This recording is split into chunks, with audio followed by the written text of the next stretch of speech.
Hey look, a sword made out of a whale's tooth. You know, I think the technological divide in this show is really cool. The Fire Nation has had access to steam power for over 100 years at this point. But even in modern day, water tribesmen are going into battle with weapons made of animal parts. See, Prince Zuko?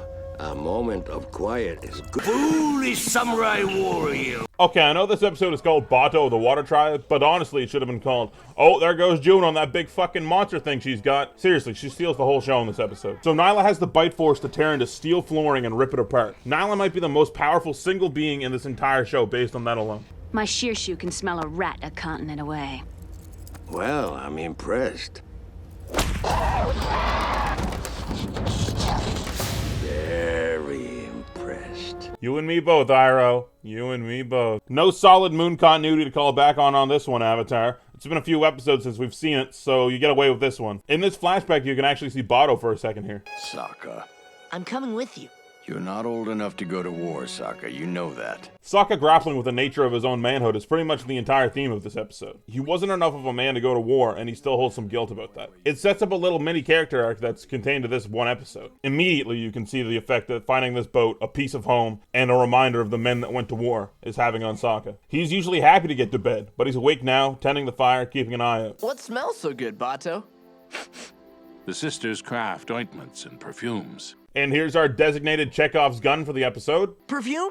Maybe we could dump some on Appa, because he stinks so much. Am I right?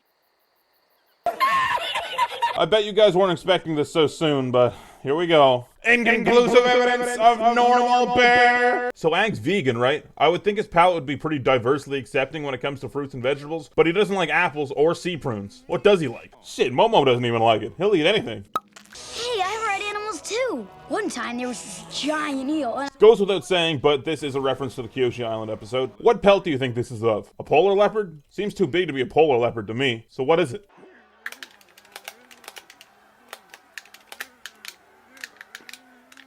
Look at this fucking creepypasta person in the background here for a second. I'd love to help you out, but I'm a little short on money. Drinks on me! Oh, hell yeah. Money isn't what I had in mind. As far as I'm concerned, Katara had the necklace for 6 episodes, and not including this episode, Zuko's had it for 7. This is Zuko's necklace. Plus, we'll pay your weight in gold. Make it your weight, then we got a deal. Man, they characterized June so hard and so well here. She's been on screen for probably 90 seconds at this point, but I'm already so sure of what she's about and how she acts.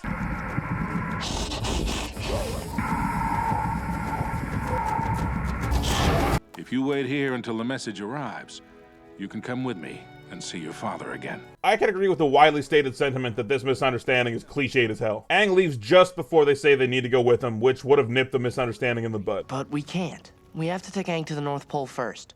Avatar usually takes a more nuanced approach to these situations, but we're still in the early game, and this is definitely the exception and not the rule. Okay, so I've scoured the Atla world map pretty thoroughly trying to find anything that looks like this, and I haven't found anything. Which means it's probably got to be a pretty small scale map, which in turn means, how the hell are you supposed to find anyone with a map this small? Aang crumpling the map is a pretty bad character moment. But that's the thing, it's a character moment, and it's not out of character. Remember the last time Aang lost his family? It's not on as serious of a scale, but you can still see why he feels this way. They're all he's got. Okay, so Momo is probably in like 500% more shots than you realize. He's always just like hanging on stuff off in the background, but he's there. And I think it's pretty cool that they took the time to do that.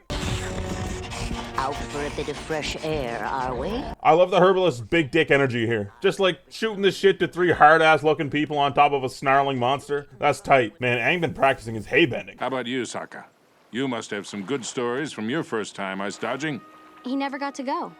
Dad left before he was old enough. Sokka wasn't enough of a man to go to war, and he wasn't enough of a man to go ice dodging. They're doing something here, just wait. A similar amount of big dick energy from Aunt Wu here. She doesn't just shoot the shit with people on top of a 15-foot tall, snarling monster. She walks up and starts flirting with one of them. That's some shit. Care to hear your fortune, handsome? At my age, there is really only one big surprise left. And I'd just as soon leave it a mystery. I love Iroh's takes, man. Just like the chillest dude ever even thought of. I wish modern Western cultures had rites of passages like this. Just, you turn 14, and you and 2 of your closest buddies go to do something just because you can. And if you can't, you fucking die. But no, when I steal a boat and weave it through deadly rocks, I'm just breaking countless maritime laws and going to jail. Okay, you gave them these marks and all, but you also set a line for each member of the team with the key word of the mark in that line before they started. Sokka, lead wisely. Sokka, the mark of the wise. Katara, you'll be brave. For Katara, the mark of the brave. Aang, your position is about trust. And for Aang, the mark of the trusted. I'm starting to think that you already had these marks in mind and didn't grade them accordingly, Bato. I was afraid you would. This is the map to our father. You had it the whole time? How could you? Well, you can go to the North Pole on your own. I'm going to find Dad. This seems like an overreaction to me. There's no dialogue between them, there's no chance for Aang to explain. He only really kept it a secret for a few hours. And Katara feels the same way. I'm with you, Sokka. I feel like that's the weakest character moment in the episode, not Aang's. Good luck. Okay, you too. And they're just gonna straight up leave him. That's an enormous leap, man. Ah, our fucking door! What the hell, man? No, it's been separated from the pack. I understand that pain. Bato, dude, back up. Give me some room. It's how I felt when the Water Tribe warriors had to leave me behind. They were my family, and being apart from them was more painful than my wounds. This is the payoff for that mini character arc. There's a surface level one where Sokka's family left him behind and he won't do that to Aang. But there's another point here too. He was too young to go to war and he was too young to go ice dodging. A boy would leave Aang behind, but being a man is about knowing where you're needed the most. So this is your girlfriend. No wonder she left. She's way too pretty for you. Stop it, June. You're gonna make the Zutara people jump out of their fucking seats. How stupid do you think I am? Pretty stupid. Run! Well, the plan had heart, Sokka, I'll give you that. Well, at least we got the door fixed up. That was a real pain. Ah! Hell yeah, Appa! I don't think anyone at this point ever thought we were gonna get an Appa fight scene, but I'm here for it.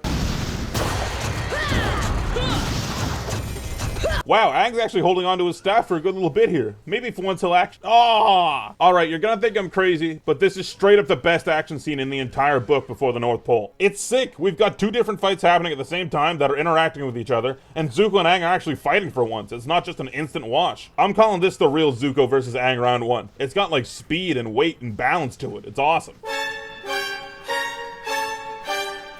Just shout out to the timing on this shot. It's awesome. It's just timed like perfectly. That thing sees with its nose. Let's give him something to look at. The perfume? Oh, and there's Chekhov's gun, doing its thing. Uncle, I didn't see you get hit with the tongue. Oh, you're lucky you're endearing, Aro. You're walking on the razor's edge with this one. But god damn it, it is funny. Oh, that's so sweet of Zuko. Would you give him a kiss for me when you see him? Sure. I already did that meme last episode. Get out of here, you son of a bitch. So I know this one's pretty widely disliked, but I think it gets a little too much hate. Just a little. It's got a lot of really cool stuff, the Sokka parts especially. This is honestly a low-key Sokka episode if you ask me. And the fight is great. Like, stand out, seriously. I think if you're a hater of this episode, go back and try not to tunnel vision on the Aang stuff too hard, and you'll probably have a way better time with it. Okay, next up is The Deserter, which is another interesting one from Aang's perspective. And just before I sign off, here's a shout out to all my new patrons. Thanks, guys. At the time of recording this, my Patreon's not actually like officially live, so you guys are legends. If you want to join the Patreon family and see the next episode of Overanalyzing Avatar right now, it's available over there on Patreon. Links in the description down below. Alright, see you next time.